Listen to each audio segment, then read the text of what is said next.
What if one of history's most devastating natural disasters wasn't actually natural at all? Mhm. What if a citywide catastrophe, thousands dead, was just a cover-up, a curtain drawn across something, well, much more sinister?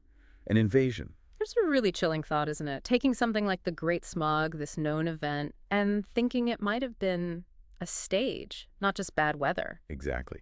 And that's really our mission today. In this deep dive, we're peeling back the layers of London's infamous Great Smog of 1952. We're going to try and extract the most critical bits of knowledge from our source, connect some of those hidden dots, and maybe uncover some surprising truths. Terrifying truths, maybe, Yeah. behind a tragedy that officially claimed thousands of lives. So get ready, because this might just shift how you see that piece of history. Yeah, and for this deep dive, our source is excerpts from a book called Doctor Who Amorality Tale by David Bishop. Now, it is fiction, we should be clear on that, but it's so cleverly grounded in the real tragic historical event of the 1952 London smog. And what makes it so interesting, I think, is how it adds this incredible speculative layer. It asks what really happened. It gives us this unique lens to look at the known facts. Okay, so let's set the scene. Our journey into this London, it doesn't start in 52. We go back 6 years earlier, December 1946. London's still heavily scarred by the war, grim, gray, people just trying to rebuild their lives. Yeah. And the book throws us right in with this scene that just feels uneasy. We meet Ernie Evans, a black marketeer. He has this fatal run-in with a U.S. serviceman right outside St. Luke's Church. But the detail that jumped out at me, the soldier involved seems to have this profound, almost religious kind of transformation right there as Ernie's dying. What do you make of that opening? Well, it's a really clever touch by the author, isn't it? It subtly hints that even before the main events, this city, this specific place, is already a bit of a hotspot for the unusual. It's not just a gritty post-war drama setting. It's somewhere the veil between, the ordinary and something else. Something cosmic is maybe already thin. That soldier's experience, it just lifts the whole thing beyond a simple crime story right away. Sets us up for the alien forces that are coming. Right. So fast forward, London's limping towards the end of 1952, and a different kind of shadow starts to gather. A familiar face returns, Tommy Ramsey, ruthless East End gang boss. He's just got out of Wandsworth prison. And get this, he only served 6 months for firearms, even though the evidence should have put him away for murder. Yeah, that tells you everything about his influence, doesn't it? Bribed juries, witnesses conveniently disappearing, classic gangster stuff. Anyway, zero time, he's barely out, and he's throwing a young man, Jamie, tied up, out of his moving Bentley, just like that. It's a chilling way to re-announce himself. That immediate public violence, it shows you the world Tommy lives in. Power is absolute. Justice is, flexible if you have the money. It really sets the stage for the kind of brutal human power struggles that are about to be completely overshadowed by something else entirely. And into this very human mess steps a very unhuman figure, perhaps. The mysterious Dr. J. Smith. He's an unorthodox watchmender, has a shop called Fixing Time on Old Street. And for anyone who knows Doctor Who, that name, J. Smith, it's a big flashing sign, isn't it? This isn't your average shopkeeper. Exactly. His shop sounds incredibly eccentric, full of clocks ticking away. And the doctor himself, green velvet smoking jacket, prominent nose, curling gray hair. He's just got this remarkable calm about him, amidst all the grime and tension. It's a great contrast. The doctor's presence, almost timeless, immediately marks him out. His eccentricity against the brutal reality of Tommy Ramsey's world. It sets up this clash, doesn't it? Different kinds of power. He's this external unknown factor. And Tommy makes his move, right? Tries to reassert control. Sends his enforcer, Billy Vance, this big tough guy, to smash up the doctor's shop because he refused insurance. Protection money. Standard procedure for Tommy.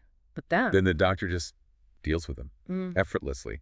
fends him off with something called Venusian Aikido. Venusian Aikido, clearly not something you learn down the local boxing gym. Definitely not. It's this surprising, almost supernatural display of skill. This guy is not just a watchmender. Not a chance. And that's the first big crack in the normal world of the story. It signals we're moving beyond historical drama into something else. The doctor's skill, his refusal to be intimidated, it establishes him. He operates outside the usual rules. It hints at the real hidden nature of what's coming with the smog. But it's not just gangsters and mysterious doctors. There's another force at play in the community, Father Xavier Simmons. He's the new American priest at St. Luke's Church, that church again.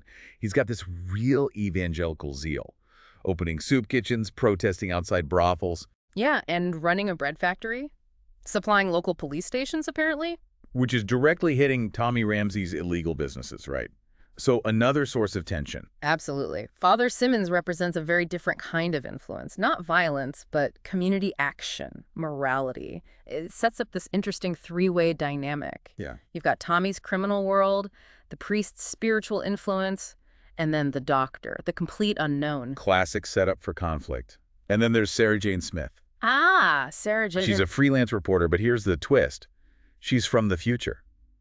The 1970s. She's gone undercover in Tommy's Red Room gambling club as a barmaid. Why? Her mission is to investigate the Great Smog. The official story, 4,000 to 12,000 dead in just 4 days, mostly in the East End. She knows something's not right about it. It's a historical anomaly to her. And she's managed to get in with Tommy, even earned his trust by outing one of his managers, Morgan, for skimming money. Her presence is crucial. She brings that historical perspective, the knowledge that something is wrong here. She embodies the listener's curiosity almost. As a reporter from the future, she underlines that this deep dive is about uncovering hidden truths, things history might have papered over or deliberately forgotten. It adds urgency. Okay, so the pieces are on the board. Yeah. Then the smog hits. Dense, acrid, yellow smog blankets, London. And the doctor and Sarah, they immediately suspect this isn't natural. The doctor actually notes a controlled buildup. He thinks it's been triggered deliberately. And that's where the official history starts to crumble within the story. The known fact the smog is suddenly reframed. The doctor's observations suggesting control, precision, that just doesn't fit with a random weather event. It implies intent. It's not just pollution, it's a weapon. So what sparks the big reveal? What blows the cover off this whole thing? Well, ironically, it's the very human conflict. The escalating tension between Tommy Ramsey's gang and this new, younger rival gang led by a guy named Callum. They arrange a showdown, a proper gang fight, right outside St. Luke's Church again. All roads lead to St. Luke's, it seems. It's the perfect chaotic cover for the real invaders. This localized violence distracts everyone. It allows the truly alien stuff to be potentially dismissed as just more gang warfare, hiding in plain sight. Until it can't hide anymore. Callum. He reveals his true form. He's an alien. A Xhinn. Right, and the description is horrifying. His arm gets severed, it just regenerates. He can shoot these blue energy bolts that incinerate people. Utterly terrifying. And this reveal, it was premature. Forced by the gang fight. Exactly. It forces the Xhinn's hand, makes them accelerate their invasion plan. So tell us about these Xhinns. Who or what are they? Well, they're described as a fearsome, colonizing species. Think cosmic locusts, basically. Their whole purpose is just stripping planets of resources. They subjugate or just exterminate the native populations to fuel their endless conquest. Not exactly friendly visitors. Not at all. And crucially, they're not individuals like us. They're a triumvirate gestalt entity. 3 Xhinn minds working as one. A hive mind, a collective consciousness, which makes them incredibly efficient and hard to reason with or fight individually. And the smog, that's their tool. It's their cover-up, designed to, as the book says, lay waste to London and, crucially, stop any word of their arrival getting out, like a quarantine. Isolate the infection before it spreads. A terrifyingly effective plan. And as the city falls under their control, their methods get even more sinister. They don't just rely on the smog. They have this incredibly insidious way of controlling people. The bread, right, from Father Simmons' factory. Exactly. The bread being supplied to the police. It's infused with a powerful psychotropic drug.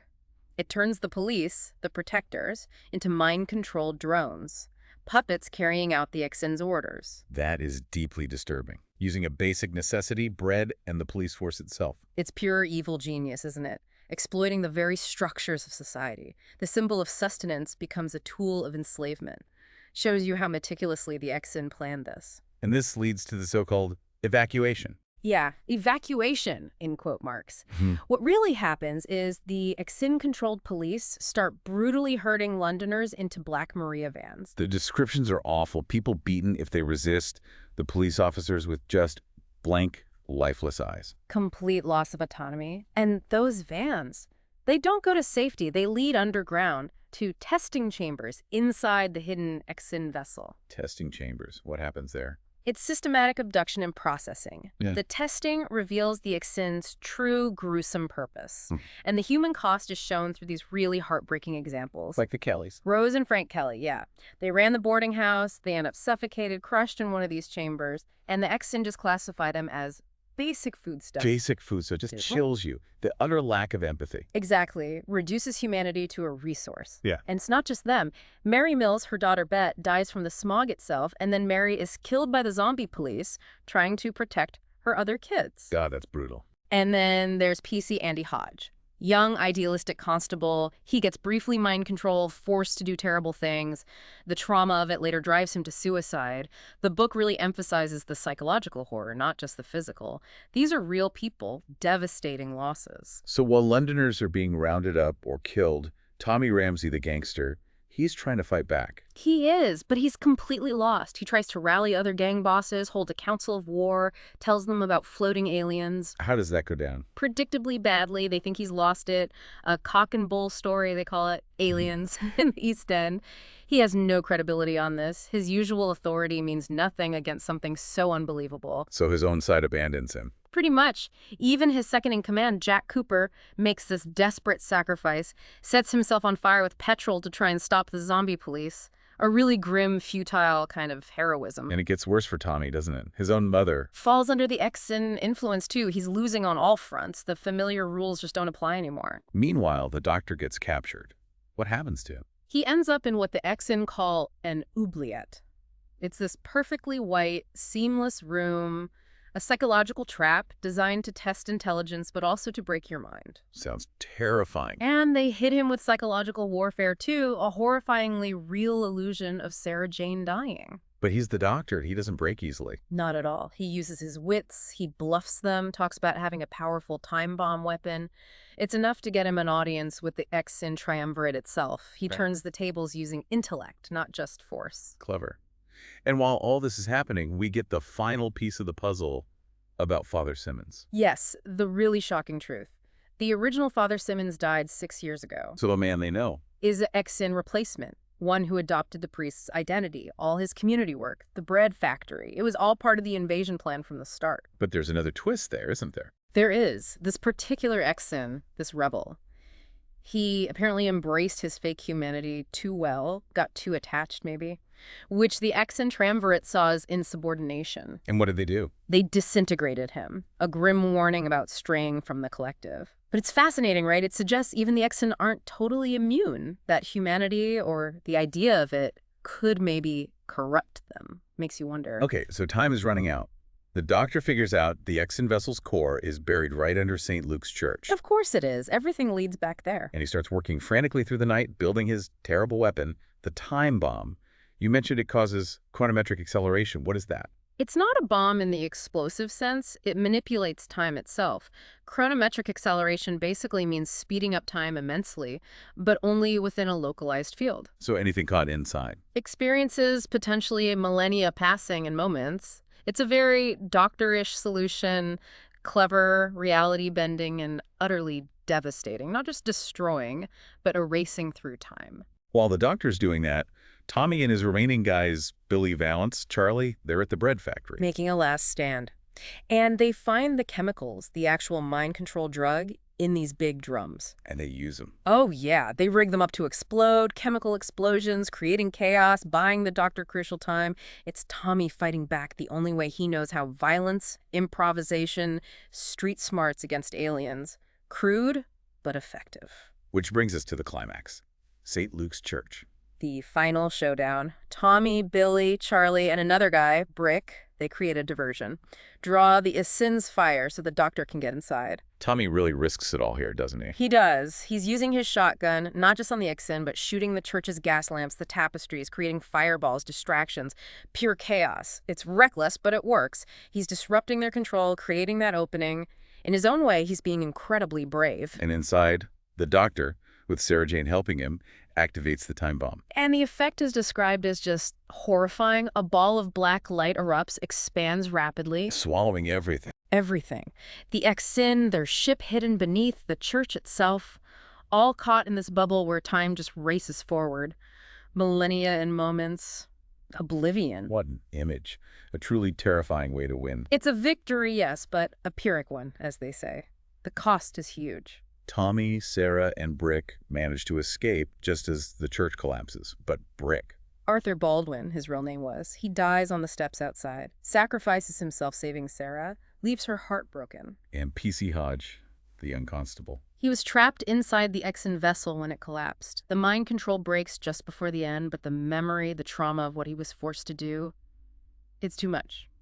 He commits suicide later. So many casualties, even among the survivors. Exactly. The victory is tainted by loss. It emphasizes the profound human cost, the psychological scars left behind. Not everyone gets happy ending, even when the world is saved. As the time bomb's effect dissipates, the smog starts to clear, but London is left reeling, counting the dead. And the doctor, he feels the weight of it, expresses remorse, struggles with the morality of using such a weapon. While Tommy, interestingly, despite everything he lost, feels like he saved the world. It's a fascinating contrast. The doctor's complex burden versus Tommy's more straightforward, perhaps necessary self-assessment. It makes you think about what heroism really means and who gets to define it. Sometimes the heroes are the ones grappling with the darkness of their own actions. So we've uncovered this hidden story, this terrifying narrative behind the Great Smog of 1952. Not just a weather event, not just pollution, but a full-blown alien invasion stopped by this unlikely alliance. And it really makes you think about official records, doesn't it? How easily immense tragedies or perhaps unbelievable truths can be downplayed or hidden. Even the detail about St. Luke's Church itself, later declared unsafe due to subsidence, left empty for decades. It feels like a subtle hint in the story, a scar left on the city, acknowledging what really happened beneath it, even if no one spoke of it. Which leads us perfectly into a final provocative thought for you, our listener. According to this narrative, the events of December 1952, the invasion, the doctor's intervention, they were never spoken of again. London just forgot, collectively erased it. So what if sometimes the best way to protect people isn't just saving their lives in the moment, but burying a terrifying truth so deep it can never truly resurface? What does that mean for the histories we think we know? The stories we believe are complete and true. How many other truths might remain buried, untold perhaps as the thought goes, for our own good? It really challenges you to question the narratives we accept. How much of our known history might just be the safe version, the comfortable fiction? What else might be lurking in the fog of the past?